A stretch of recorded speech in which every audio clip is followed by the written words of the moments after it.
ఎప్పుడెప్పుడా అని ఎదురు చూస్తున్న ఖైదీల విడుదలకు జీవో ఇష్యూ అయింది.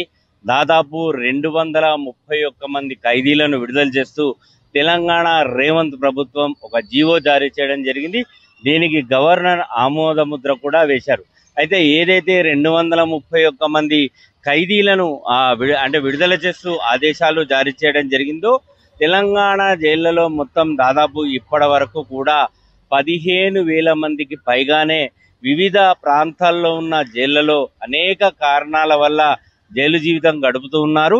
ఈ జైలు జీవితం గడుపుతున్న వారిలో ఎవరైతే సత్ప్రవర్తన కలిగి ఉన్నారో వారి లిస్ట్ అనేది జైళ్ల శాఖ వారి ప్రవర్తన పైన నిఘా పెట్టి వారికి ఏదైతే సమాజంలో ఎలా బ్రతకాలి ఏంటి అనే దానిపైన స్వయం ఉపాధి పథకాల వాటిపైన అటు శిక్షణ ఇవ్వడమే కాకుండా వారి ప్రవర్తన పైన ప్రభుత్వానికి ఈ జైళ్ల శాఖ ఒక సిఫారసు కూడా చేసింది.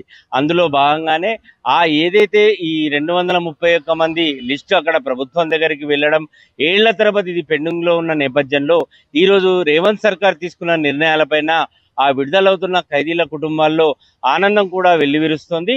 సో ఈ 231 మందిలో దాదాపు 18 మంది ఏదైతే జీవిత ఖైదు అనుభవిస్తూ వారు చనిపోవడం కూడా జరిగింది. ఆ కుటుంబాన్ని ఆదుకునేందుకు జైళ్ల శాఖ ఒక మహత్తరమైన కార్యక్రమాన్ని కూడా చేపట్టి ఆ కుటుంబంలో ఒకరికి జాబ్ మేళాలో ఉద్యోగాలు కల్పించడం కూడా జరిగింది. ఇక తాజాగా ఆ చనిపోయిన వారిని పక్కన పెడితే 213 మంది ఎవరైతే శిక్ష ఏదైతే విడుదల కాబోతున్నారో ఈ రోజు రేపు వీరందరూ కూడా జీవిత ఖైదు అనుభవించిన వారే ఇందులో ఎక్కువగా ఉన్నారు. అయితే ఇక్కడ ప్రభుత్వం వీరిని సత్ప్రవర్తన కలిగిన ఏదైతే వీరందరినీ కూడా విడుదల చేయడం కూడా జరుగుతుందో అందులో కొన్ని నిబంధనలు అనేది ఉల్లంఘించడం కూడా నిబంధనలు ఉల్లంఘిస్తే కఠినంగా ఉంటాయంటూ కూడా ఆదేశాలు జారీ చేసింది. కొన్ని నిబంధనలు అనేవి అందులో పెట్టడం కూడా జరిగింది. మొదటి నిబంధన ఏదైతే ఈ విడుదలవుతున్న 213 మంది అటు మహిళా ఖైదీలు కావచ్చు ఇతర ఖైదీల వ్యవహారానికి సంబంధించి కూడా వారు ఎవరైతే ఉంటారో వారు ఏదైతే వారు 50,000 రూపాయలకు సంబంధించిన వ్యక్తిగత బెయిల్ బాండ్ అనేది అందించాల్సి ఉంటుంది. ఆ 50,000 రూపాయల వ్యక్తిగత బెయిల్ బాండ్ ఎవరైతే ఇస్తారో వారు విడుదల కావడానికి మార్గం సుగమం అవుతుంది.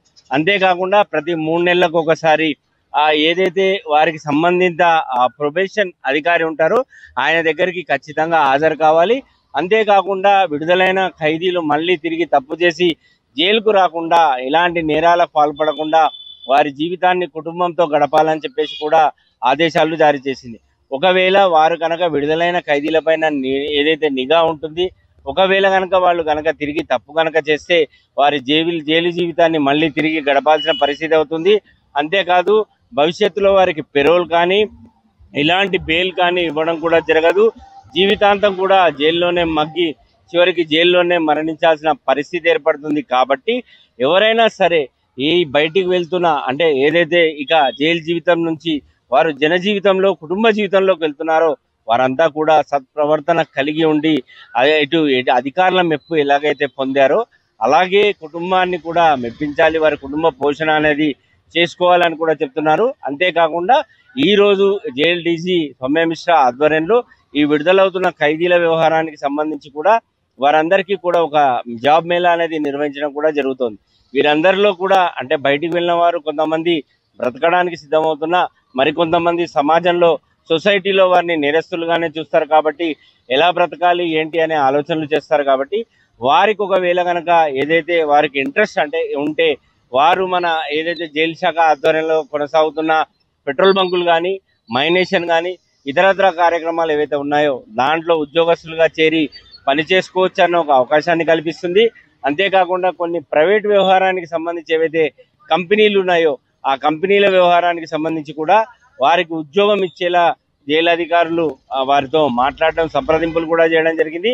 వీలైనంత త్వరలో ఈ బయటకు వచ్చే ఏదైతే సత్ప్రవర్తన పేరు మీద బయటకు వచ్చే నేర ఖైదీలు ఎవరైతే ఉన్నారో వారు ఉద్యోగం చేసుకొని సొసైటీలో వారు కూడా ఏదైతే ఆ కుటుంబాన్ని పోషించుకునే విధంగా ప్రైవేటు ఉద్యోగాలు చదువుకున్న వారైతే ప్రైవేటు ఉద్యోగాలు లేదు ఈ జైళ్ల శాఖలో ఏదైతే వీరికి సంబంధించిన వృత్తులు నేర్చుకున్నారో స్వయం ఉపాధి పథకాల వ్యవహారానికి సంబంధించి ఏదైతే శిక్షణ పొందారో వారికి అవసరమైతే బ్యాంకుల నుంచి రుణాలు అందేలా కూడా పలు ప్రైవేట్ గవర్నమెంట్ బ్యాంకుల వ్యవహారానికి సంబంధించిన అధికారులతో కూడా మాట్లాడడం కూడా జరిగింది. ఏదేమైనప్పటికీ తెలంగాణ రేవంత్ సర్కార్ ప్రభుత్వం తీసుకున్న ఈ నిర్ణయం ఏదైతే 231 మందిలో ప్రస్తుతం 213 మంది ఖైదీలు విడుదల కావడం జరుగుతుందో వారి కుటుంబాలంతా కూడా ఆనందం వ్యక్తం చేస్తున్నారు.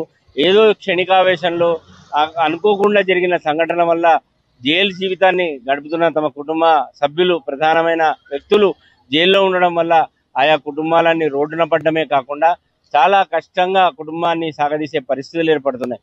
సో చాలా ఏళ్ల తరబడి పెండింగ్ లో ఉన్న ఈ ఫైల్ పైన సంతకం చేయడం అనేది చాలా ఆనందంగా ఉందని వారి కుటుంబ సభ్యులు కూడా చెప్తున్నారు. సాధారణంగా ఈ ఖైదీలు ఏదైతే నేరం చేసి జైలు పాలవుతారో వారిని స్వాతంత్ర దినోత్సవం నాడు కానీ, రిపబ్లిక్ డే అయినా కానీ సత్ప్రవర్తన కలిగిన ఖైదీలను విడుదల చేయడం కూడా జరుగుతుంది.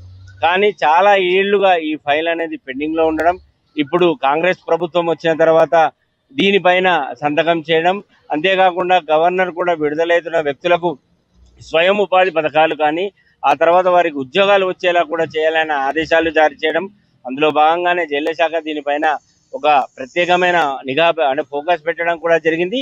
సో ఈ ఖైదీలంతా కూడా విడుదలైన తర్వాత వారి కుటుంబంతో హాయిగా గడపాలని జైళ్ల శాఖ కోరుతోంది. Vote studio.